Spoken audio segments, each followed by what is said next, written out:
esteja convosco. Ele está no meio de nós.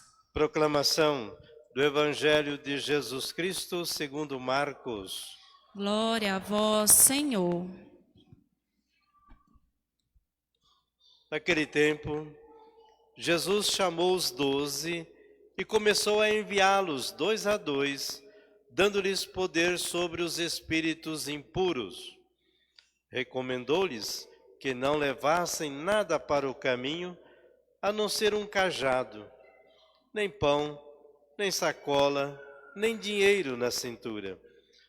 Mandou que andassem de sandálias e que não levassem 2 túnicas. E Jesus disse ainda: quando entrardes numa casa, ficai ali até a vossa partida. Se em algum lugar não vos receberem, nem quiserem vos escutar, quando sairdes, sacudi a poeira dos pés como testemunho contra eles. Então os 12 partiram e pregaram que todos se convertessem. Expulsavam muitos demônios e curavam numerosos doentes, ungindo-os com óleo. Palavra da salvação. Glória a vós, Senhor.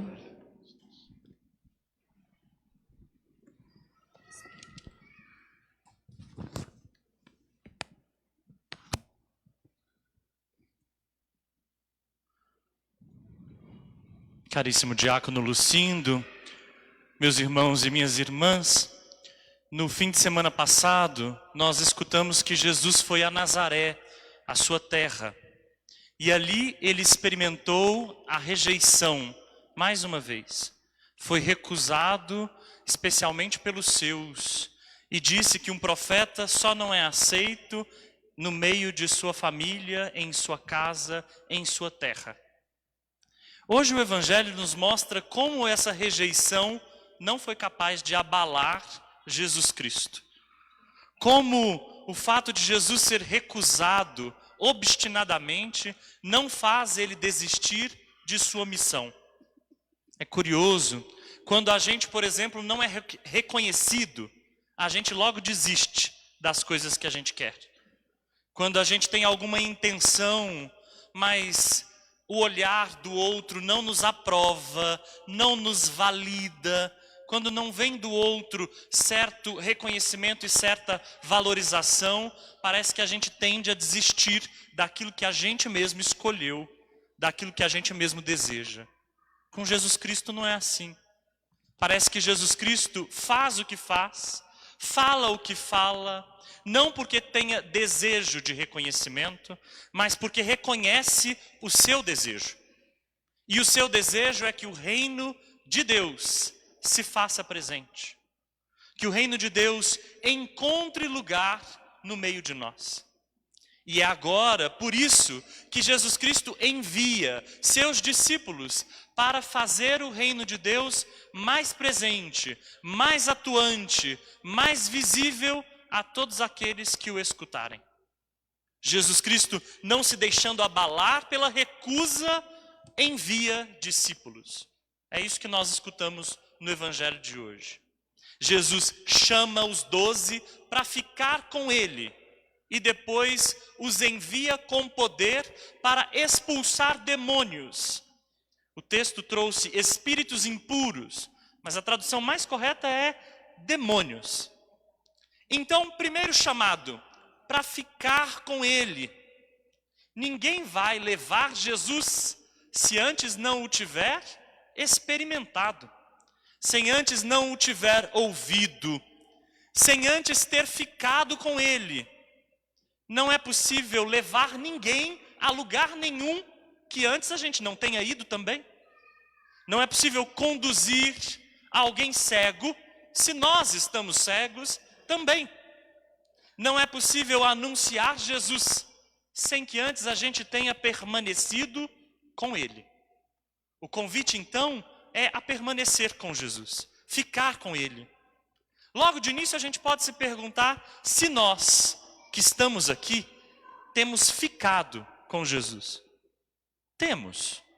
Ficar com Jesus na oração, na intimidade. Ficar com Jesus num caminho diário de escuta da palavra, de participação na Eucaristia.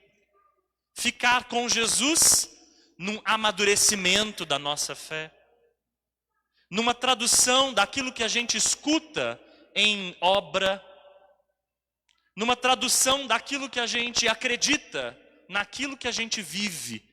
Isso é ficar com Jesus. Pois bem, Jesus chamou os discípulos para ficar com Ele.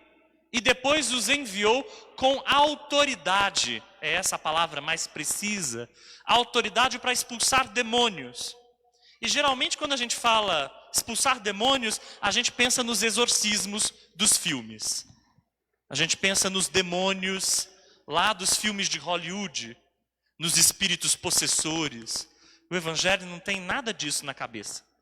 O Evangelho chama de demônio tudo aquilo que é obstáculo para o reino de Deus acontecer. Tudo aquilo que trava a nossa relação com Deus, a nossa relação com o outro, a nossa relação conosco mesmos. Tudo isso é demoníaco. O que impede o reino de Deus?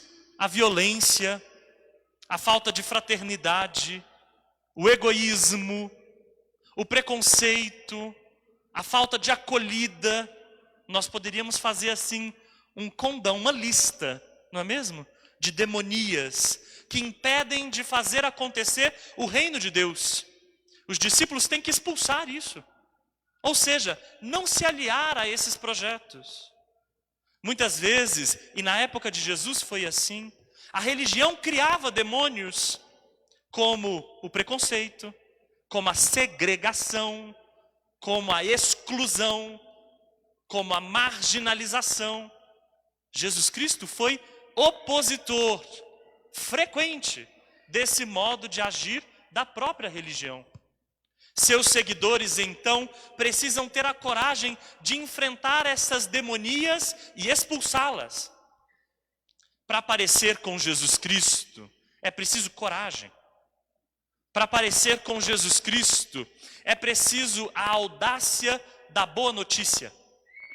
Anunciar uma boa notícia que seja libertadora. Jesus Cristo não mandou os discípulos para pregar o catecismo. Não. Para ensinar doutrinas. Também não. Não foi para ensinar condutas, uma norma moral. Também não. Jesus Cristo mandou os seus discípulos com uma missão de libertação, de fazer livres todos aqueles que estavam sofrendo. Então, se a gente tem desejo de seguir Jesus Cristo, ficar com Ele, anunciá-lo, a gente sabe que o compromisso cristão, no seu fundamento, na sua essência, é ajudar que a liberdade das pessoas se faça. É fácil ser livre? Se perguntem aí, é fácil ser livre? Eu acho que não. Acho que é muito custoso ser livre. E é tão custoso quanto ser livre, ajudar uma pessoa a ser livre também. Ajudar a desamarrar, desatar o que prende as pessoas desde dentro.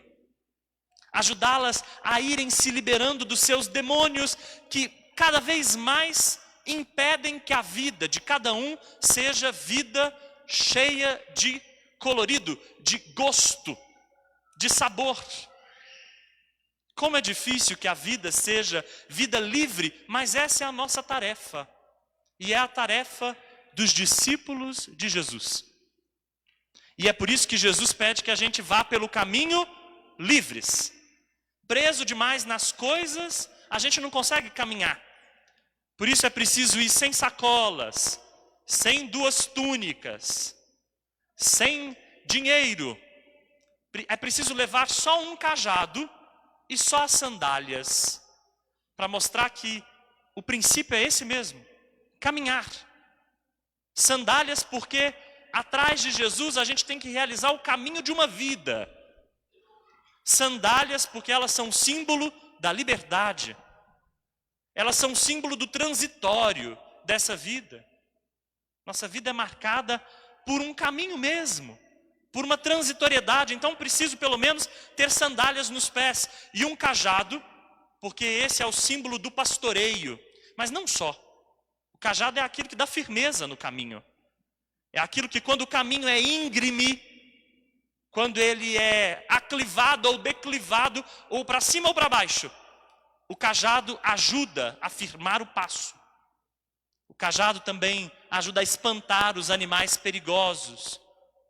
Então Jesus usa essas duas imagens para mostrar que de fato segui-lo não é coisa para ser assim de um dia para o outro. Não é coisa para começar hoje e terminar amanhã. Anunciá-lo e testemunhá-lo e ajudar as pessoas na liberdade não é coisa para um dia ou dois. É coisa para uma vida. É um caminho existencial. E é por isso que Jesus pede que os seus discípulos sejam livres, desapegados. E manda de 2 a 2. Manda de 2 a 2 para que ninguém ache que a missão é propriedade sua. Para que ninguém acredite que a boa notícia é propriedade sua. A missão é fruto da comunidade e por isso ela deve ser vivida em comunidade. 2 a 2, porque é quando 2 ou mais estão reunidos em nome de Cristo, que Cristo se faz presente. 2 a 2, para que a missão seja partilhada, fruto da partilha. Hoje em dia, quando tudo é competição, individualismo, quando as pessoas querem sucesso sozinhas, Jesus lembra o 2 a 2. Não o um só. Lembra o face a face, a fraternidade. Sem isso, não há reino de Deus. E manda que os discípulos não esqueçam dos fundamentos da vida cristã, que é a hospitalidade. Em cada casa que entrarmos, permanecer nesta casa, acolher e se deixar acolher. Parece ser esta uma regra da nossa vida cristã. Infelizmente, já na época em que o Evangelho foi escrito, a hospitalidade estava sendo esquecida. Imaginem hoje, imaginem depois de pandemia, como a hospitalidade tem ficado para trás. Mas Jesus Cristo também orienta que o seu Evangelho não seja forçado. O Evangelho de Jesus Cristo não pode ser obrigado goela abaixo. As pessoas têm liberdade de recebê-lo, mas têm liberdade também de recusá-lo. As pessoas podem rejeitar inclusive os discípulos. Se o mestre foi rejeitado, imaginem os discípulos. Pois Jesus pede que eles sacudam a poeira dos pés, que eles batam as poeiras dos pés e não levem sequer a poeira dos pés pelo caminho. O grande sentido disso não é condenar as pessoas que recusam o Evangelho. Não é fazer chover fogo do céu contra aqueles que rejeitaram a palavra. Mas é não levar pelo caminho nenhuma mágoa, nenhum ressentimento. Quando a palavra é recusada, não levar o peso da recusa, mas continuar anunciando o Evangelho.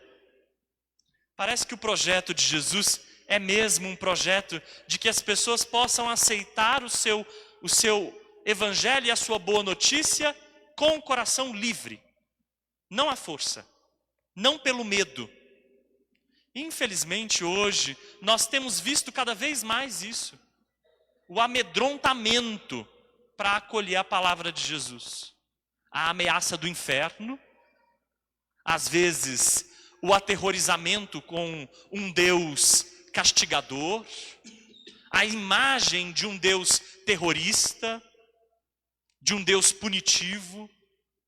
Tudo isso como se fosse a partir disso que nascesse alguma fé. Toda fé que nasce da imposição, mais cedo ou mais tarde, vai ser deposta. É assim muitas vezes com os nossos jovens, ameaçados uma vida inteira com um Deus castigador. É preciso mais cedo ou mais tarde abandonar não só a igreja, mas também Deus.